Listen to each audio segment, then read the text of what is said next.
Hey guys, like I told you all in my Captain Marvel review, in the build-up to Avengers Endgame, I will be reviewing every MCU movie in universe, story, chronological order. So not in order of release, so we won't be starting with Iron Man and going from there.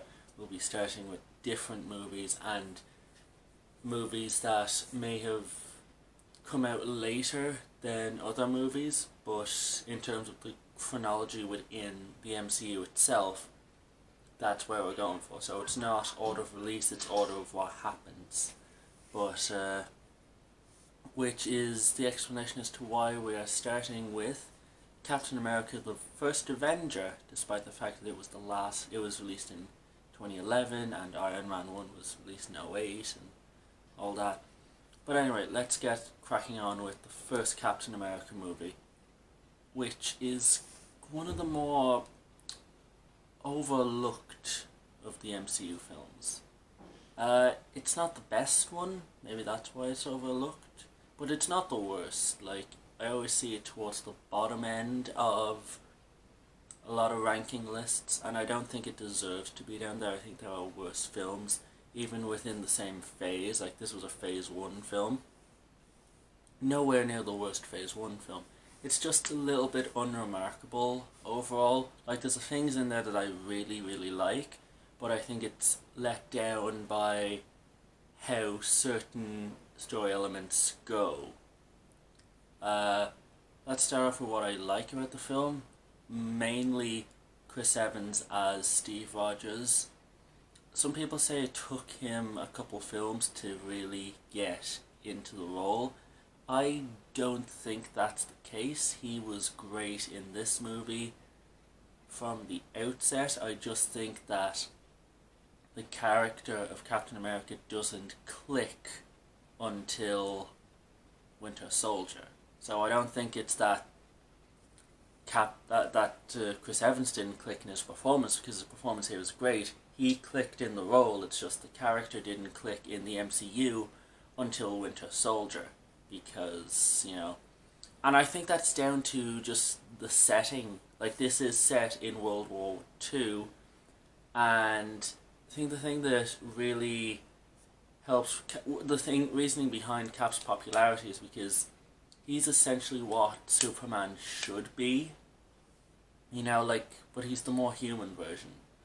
So it's like, he's a man out of time, and I don't think that works as well when the man out of time is in his own time, because then he's just a man. He still has those Captain America qualities, but they don't stand out as much because he is in a more standard time for those beliefs.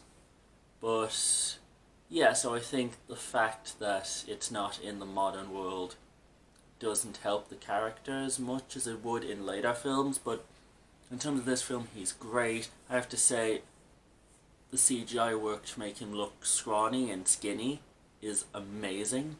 I think it's up there with the Nick Fury de-aging stuff in Captain Marvel, because you forget that it's CGI for a while. You just think, yeah, he is this scrawny, skinny little stick of a man.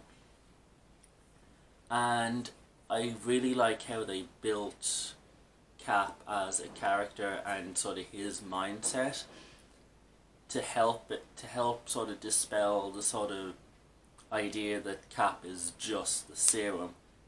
This movie really does point out that it's more than just that. Like, the serum gives him muscles and strength, but the serum only works well when the person is deserving of it. So it makes Steve Malls as integral to him as the serum does, which I do really enjoy. And again, some stylistic choices here are very cool. I like the inclusion of Howard Stark. Some of the camera angles and just the directorial flair to it. This really does feel like an old school adventure serial, the sort of ones you would have seen on TV in the 40s. And the fact that it is a war movie is cool. This is one of the first Marvel movies where they went with a certain genre.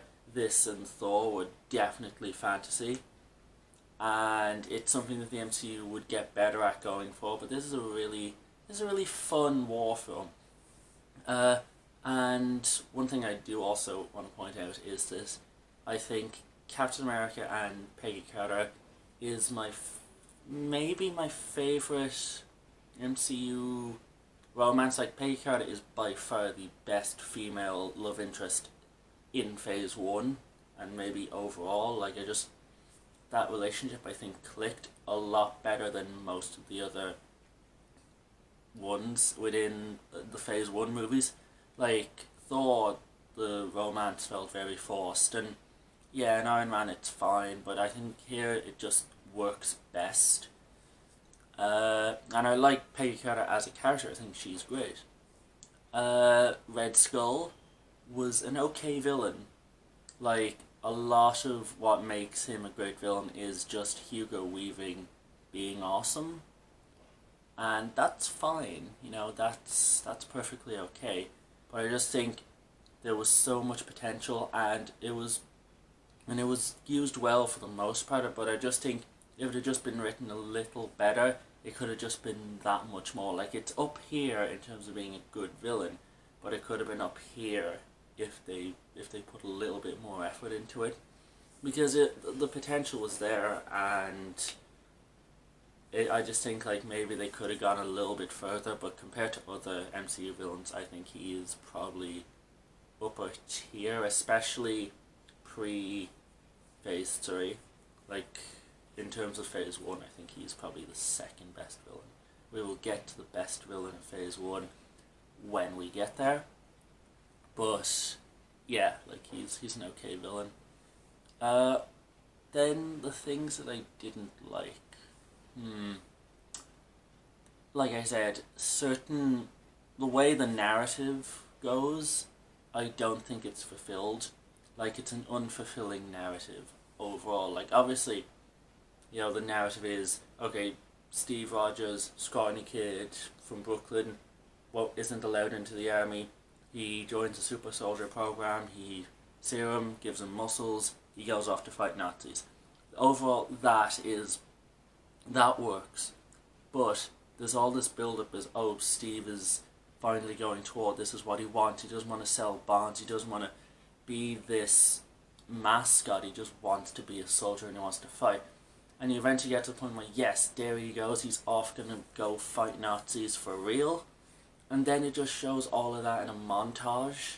And I just think that's a waste, because that is some of the coolest. That's the most interesting part of the movie, is what is going on in these montages.